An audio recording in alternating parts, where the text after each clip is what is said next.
Polity article number কত 29, 30, 31, 32 করাও বলেছিলাম। ভাগ 3 মৌলিক অধিকার চলছে।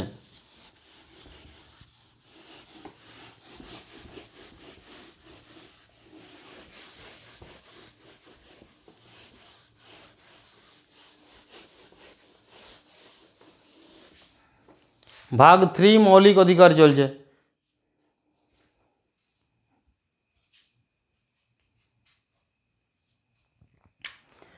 আর্টিকেল নাম্বার 29,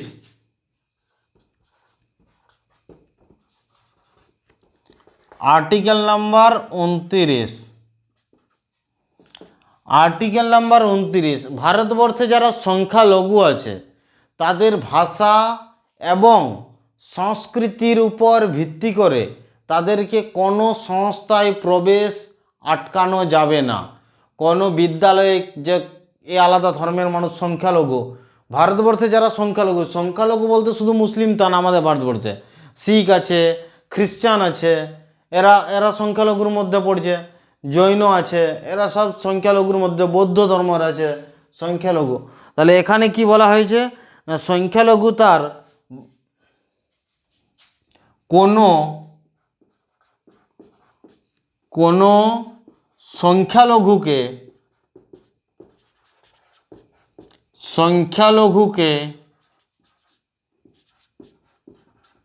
কোনো সংখ্যালঘুকে তার ভাষা এবং সংস্কৃতির উপর ভিত্তি করে কোনো সংখ্যালঘুকে তার ভাষা এবং সংস্কৃতির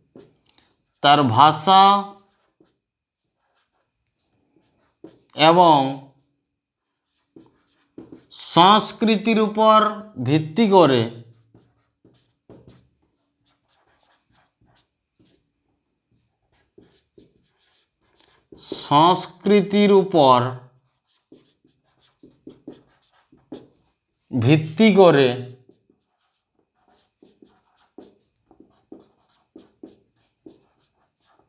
কোনো সংখ্যালঘুকে তার ভাষা এবং সংস্কৃতির উপর ভিত্তি করে কোনো সংস্থা, কোনো প্রতিষ্ঠানে প্রবেশ আটকানো যাবে না।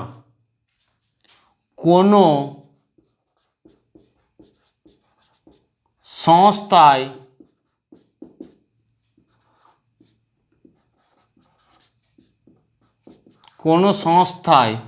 প্রবেশ আটকানো যাবে না। প্রবেশ আটকানো যাবে না।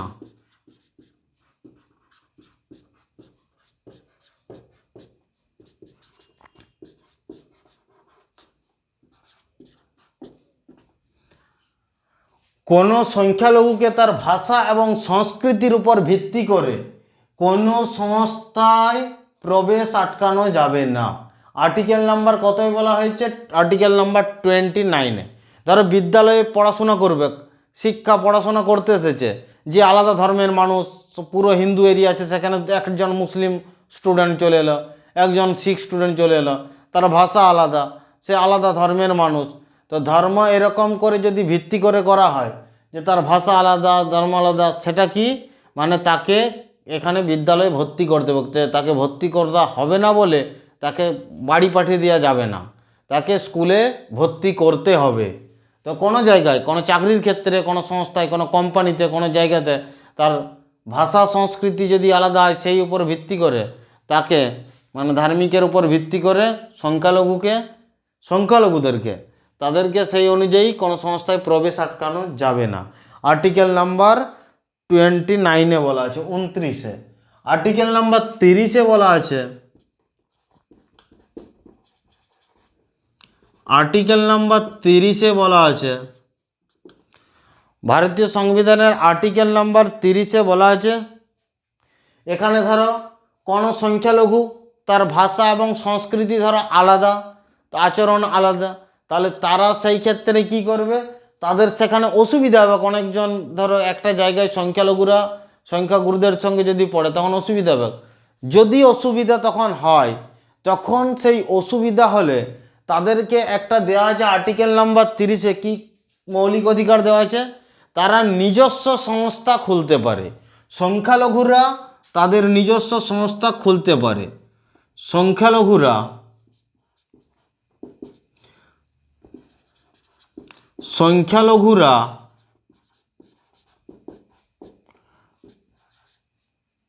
তাদের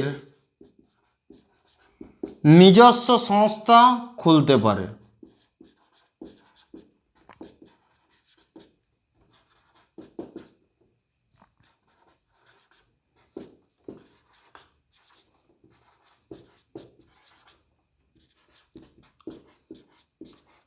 সংখ্যালঘুরা তাদের নিজস্ব সংস্থা খুলতে পারে। যারা সংখ্যালঘু আছে তারা তাদের নিজস্ব সংস্থা খুলতে পারে। সংখ্যালঘু তাদের যেমন নিজস্ব স্কুল খুলতে পারে, তো এগুলো তারা নিজস্ব সংস্থা খুলতে পারে। তাদের ভাষা সংস্কৃতির জন্য আলাদা হিসাব অনুযায়ী তারা সেটাকে এই ক্ষমতায় দেওয়া হয়েছে আর্টিকেল নাম্বার 30-এ। আর্টিকেল নাম্বার 30-এ কী বলা হয়েছে? সংখ্যালঘুরা তারা তাদের নিজস্ব স্কুল কিংবা কোনো প্রতিষ্ঠান তারা খুলতে পারে। আর্টিকেল নাম্বার 30-এ বলা আছে। আর্টিকেল নাম্বার 31-এ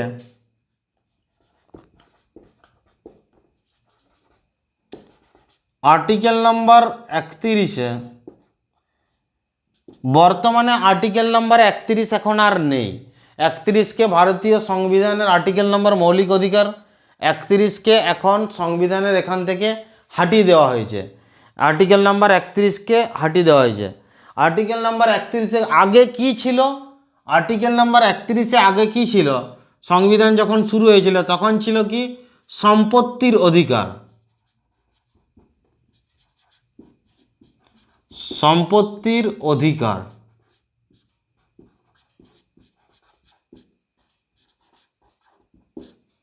সম্পত্তির অধিকার মানে আগে আর্টিকেল নাম্বার সম্পত্তির অধিকার যদি আমাদের মৌলিক অধিকারে থাকে, তাহলে ধরো আমার একটা জমি আছে কোনো জায়গায়, সেই জমিতে 1 বিঘা জায়গা আছে, একটা পুরো রেল লাইন আসছে, তো আমি আমার দাদু আমার বাবা পূর্বপুরুষের এটা একটা স্মৃতি, এই জমি আমি বিক্রি করব না। তো ওই 1 বিঘা জমির জন্য পুরো রেল লাইন বেঁকে যাবে, পুরো রেল লাইনটা আটকে থাকবে। তো এটা আমি যদি না বিক্রি করি আর যদি করা নিতে যাই, তখন আর্টিকেল নাম্বার 31 প্রয়োগ করে আমি সুপ্রিম কোর্টে চলে যাব, হাইকোর্টে চলে যাব। কোর্টে তখন চলে যাব, তখন সম্পত্তির অধিকার অনুযায়ী পুরো কাজ বন্ধ। কোনো রোড তৈরি হচ্ছে, রোডের কাজ বন্ধ হয়ে যাবে, সমস্ত কিছু। তাহলে সম্পত্তির অধিকারকে মৌলিক অধিকার থেকে এটাকে হাটিয়ে দিয়েছিল কে? মোরারজি দেশাই। মোরারজি দেশাই এটাকে হাটিয়ে দিয়েছিল। মোরারজি দেশাই 1978 সালে হাটিয়েছিল। 1978 সালে মোরারজি দেশাই হাটিয়ে 44তম সংশোধনী দ্বারা, ভারতীয় সংবিধানের 44তম সংশোধনী দ্বারা মোরারজি দেশাই এটাকে হাটিয়ে দিয়েছিল। মোরারজি দেশাই কি করেছিল না, সম্পত্তির অধিকার থেকে মৌলিক অধিকারকে মানে হাটিয়ে দিয়েছিল। তো সম্পত্তির অধিকারকে মৌলিক অধিকার থেকে হাটিয়ে দিয়েছিল। হাটিয়ে দেওয়ার পরে কি হয়েছিল না, কোনো ব্যক্তির জমিকে পাবলিক যদি না কিনে, ঠিক আছে, সরকার সেই জমি কিনতে পারে, সরকার সেই জায়গা নিতে পারে সেই ব্যক্তিকে। হ্যাঁ, এটার বিনিময়ে তার যা জায়গার দাম তার ডবল টাকা দিবে। এরপর লোকেশন অনুযায়ী জমির দাম যা আছে, যদি গ্রাম আর হয় তখন তার ডবল দেবে। যদি আরও টাউনশিপ জায়গা হয়, এমন পজিশন আছে জায়গার লোকেশন অনুযায়ী 3 গুণা 4 গুণা, সেটার জন্য একটা রেট ফিক্সড আছে, সেই ফিক্সড রেট অনুযায়ী তাকে দেওয়া হবে। তাহলে সম্পত্তির অধিকারকে মৌলিক অধিকার থেকে মানে শেষ করেছিল কে? মোরারজি দেশাই। কখন মোরারজি দেশাই তখন ছিল, মোরারজি দেশাইয়ের নেতৃত্বে। ইন্দিরা গান্ধী তখন ছিল বিরোধী দলনেত্রী, প্রচুর বল করে দিয়েছিল সম্পত্তির অধিকার শেষ। পুরো মোরারজি দেশাইকে আমাদের ভারতবর্ষের পুরো জনগণ মানে তার সাথে সাথে পুরো খেপে গেল, একবার বলে দিলেই হলো। আর মোরারজি দেশাই এটা কাজটা ভালো কাজ করেছিল। তো একটা রোড করবে, হয়তো কারো একটু জায়গা আছে, সে দিল না, তাহলে রোডকে আবার সাপের মতো বেঁকে যাবে। এরকম যদি যায় তো ওটার থেকে একটা হয় রোড স্ট্রেট থাকবে, তাতে গাড়ি যাতায়াত করতে অনেক সুবিধা হবে। তো এই জিনিসটা করেছিল কি, সরকারি যদি প্রয়োজন হয় তো সেই প্রয়োজন অনুযায়ী কোনো পাবলিকের সম্পত্তিকে সরকার সেটাকে কিনে নিতে পারবে, সরকার সেটাকে কিনতে পারবে। তো পৈতৃক সম্পত্তি থাকলেও সেটা কিছু করার নেই, সেটাকে সরকার কিনতে পারবে। তো এই সম্পত্তির অধিকার এটাকে কখন হাঁটিয়েছিল? না 1978 সালের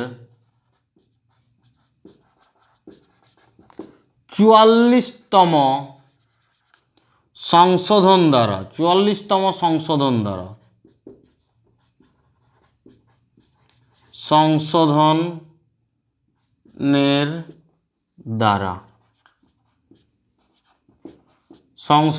দ্বারা সম্পত্তির অধিকারকে, নোট করে লেখে নাও, সম্পত্তির অধিকারকে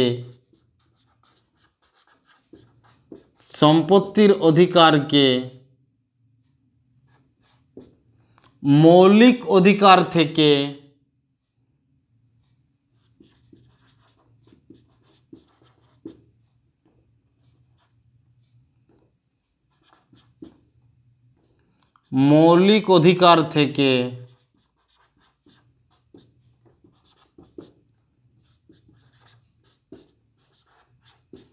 থেকে আইনি অধিকারে পরিণত করা হয়। আইনি অধিকারে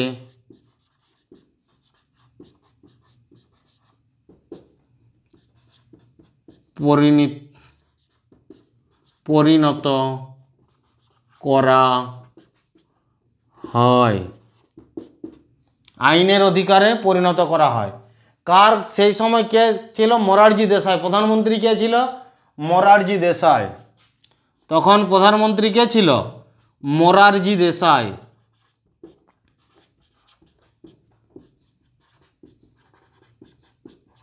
মোরারজি দেশাই তখন প্রাইম মিনিস্টার ছিল। পিএম কে ছিল? মোরারজি দেশাই।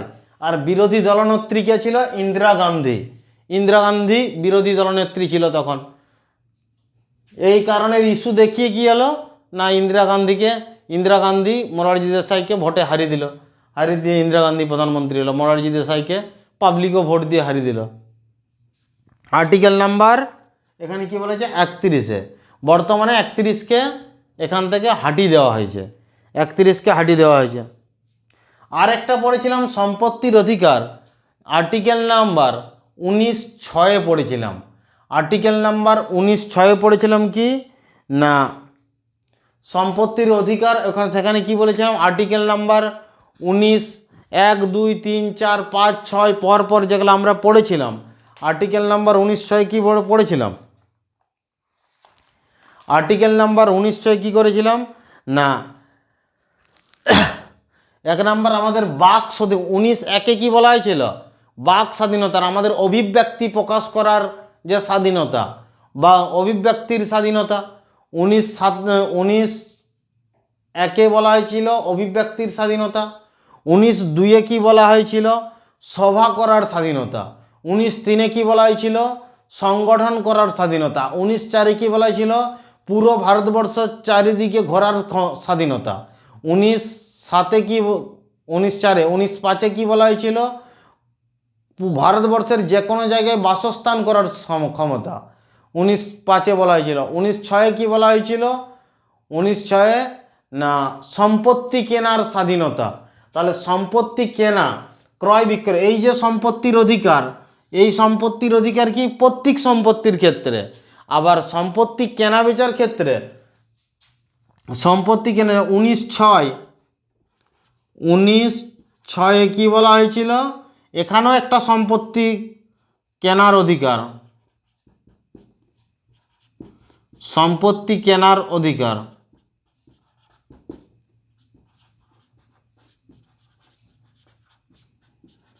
সম্পত্তি কেনার অধিকার, এই দুটো অধিকারকেই করেছে কি না, এই দুটোকেই ভারতীয় সংবিধানের মৌলিক অধিকার থেকে হাটিয়ে বর্তমানে 300(ক)-এ করা হয়েছে। মৌলিক অধিকার থেকে হাটিয়ে কিসে করা হয়েছে? 300(ক)-এ করা হয়েছে। বর্তমানে যেটা ভারতীয় সংবিধান আছে কত না 300(ক) ধারা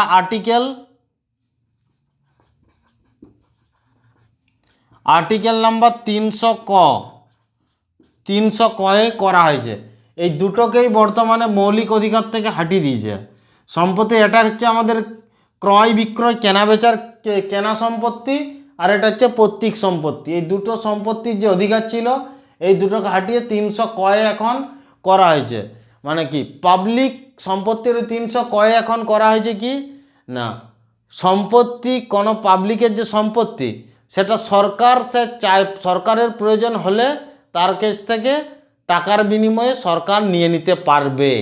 এটা হচ্ছে কি সম্পত্তির অধিকার থেকে, মৌলিক অধিকার থেকে হাটিয়ে দিয়েছে। দ্বিতীয়ত কি আমাদের কি সরকার সেটাকে নিয়ে নিতে পারবে, তার বিনিময়ে টাকা দেবে। তো যার জায়গা নেবে সেখানে টাকা দেবে। সরকারের যদি প্রয়োজন হয় আমাদের সম্পত্তি সরকার নিতে পারবে, কিন্তু কোনো পাবলিক নিতে পারবে না, কোনো পাবলিক নিতে পারবে না, শুধুমাত্র সরকারই নিতে পারবে সেই জায়গায়। পাবলিক যদি না পাবলিক যদি কাউকে বিক্রি করে তখন নিতে পারবে, কিন্তু জবরদস্তি কোনো পাবলিক নিতে পারবে না।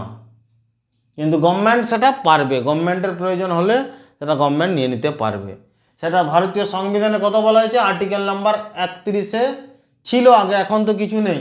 19(6) বলা ছিল, তো 19(6) থেকে হাটিয়ে এখন কি করেছে, দুটোকেই আর্টিকেল নাম্বার 300 কয়ে এখন জুড়ে দেওয়া হয়েছে। আর্টিকেল নাম্বার 300 কয়ে জুড়ে দেওয়া হয়েছে।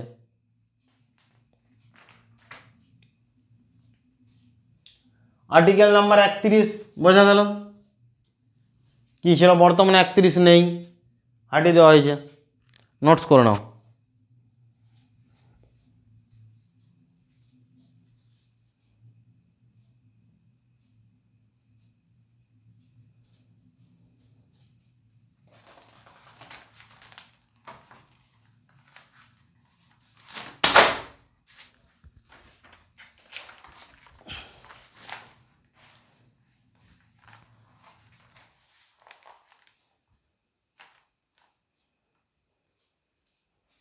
লেখা হয়েছে?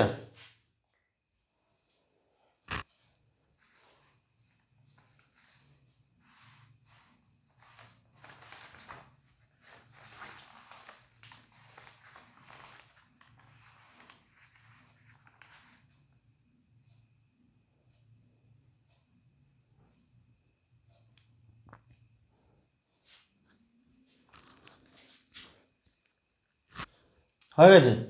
এরপর আর্টিকেল নাম্বার 32।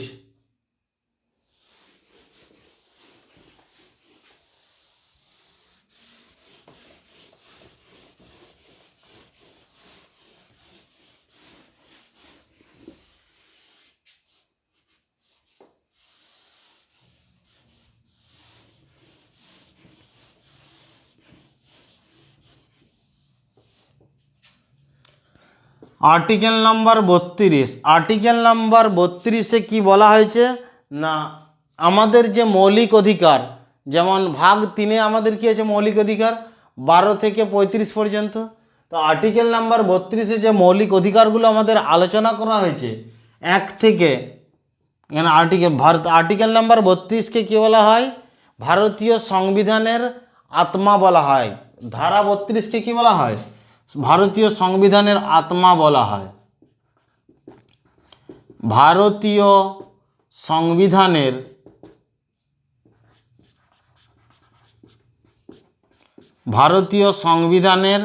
আত্মা বলা হয়।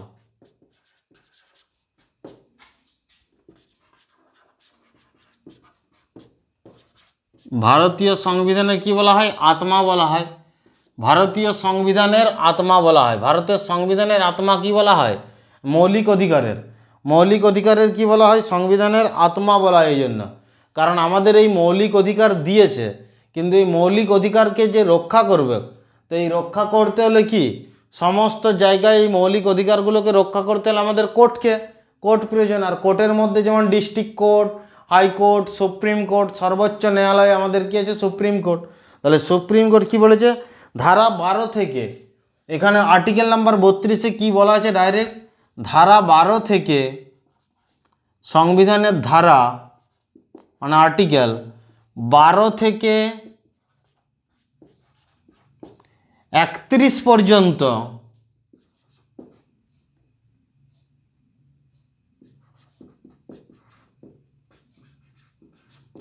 ধারা 12 থেকে 31 পর্যন্ত, ধারা 12 থেকে ধারা 31 পর্যন্ত কোনো মৌলিক অধিকার লঙ্ঘন হলে কোনো 31 পর্যন্ত কোনো মৌলিক অধিকার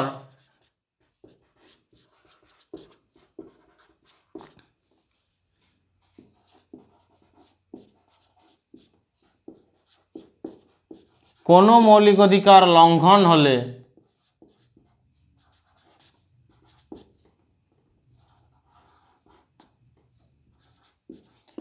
কোনো মৌলিক অধিকার লঙ্ঘন হলে ধারা 12 থেকে 31 পর্যন্ত কোনো মৌলিক, এর আগে যতগুলো আমরা মৌলিক অধিকার পড়েছি, ধারা 12 থেকে পরপর পড়ে এসেছি, ধারা 31 পর্যন্ত অধিকার যদি লঙ্ঘন হয় তাহলে ডাইরেক্ট আমরা সুপ্রিম কোর্টে আবেদন করতে পারি।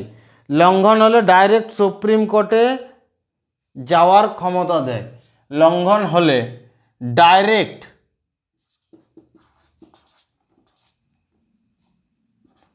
সুপ্রিম কোর্টে যাওয়ার ক্ষমতা দেয়। ডাইরেক্ট সুপ্রিম কোর্টে যাওয়ার ক্ষমতা দেয়।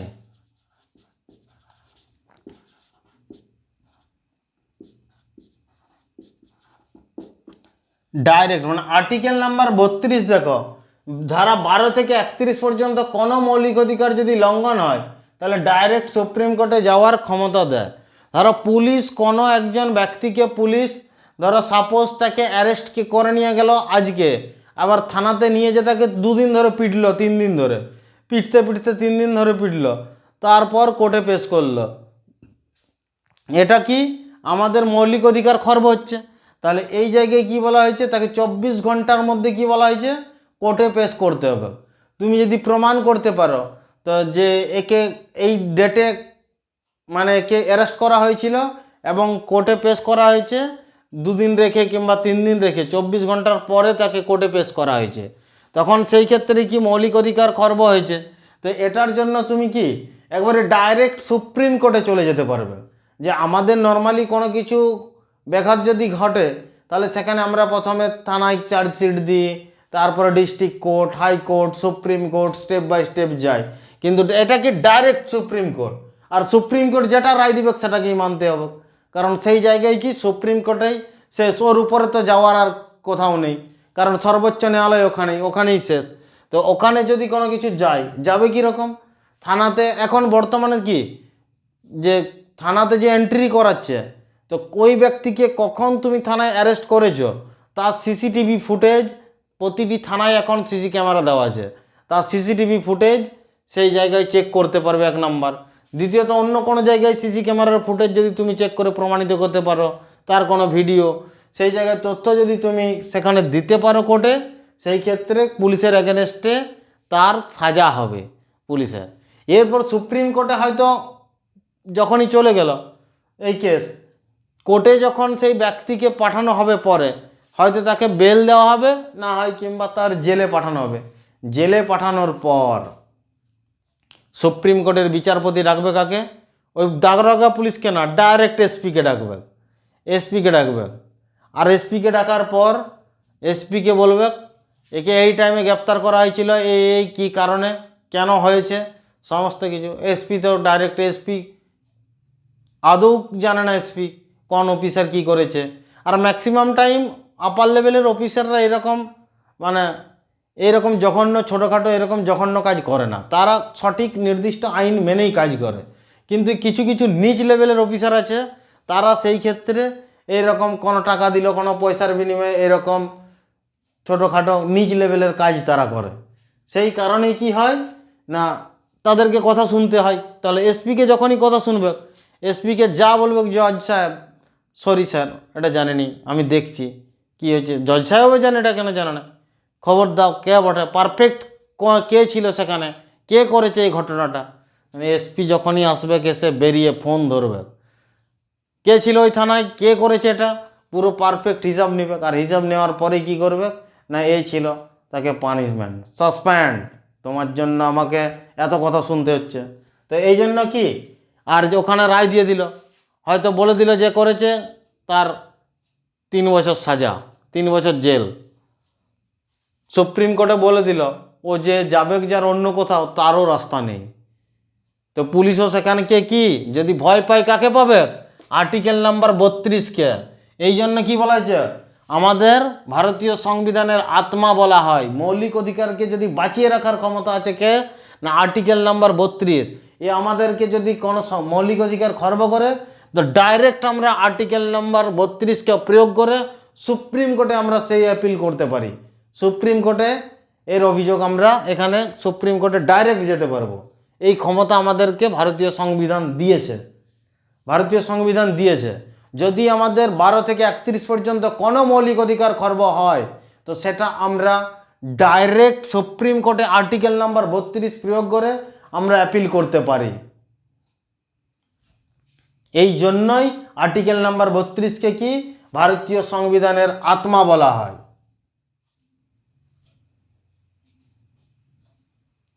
তো আজকের ক্লাস এই পর্যন্ত। পরবর্তী ক্লাসে কালকে মোটামুটি আমরা কমপ্লিট করে দেবো কি ভারতীয় সংবিধানের ভাগ 3-কে কাল কমপ্লিট করে দেবো।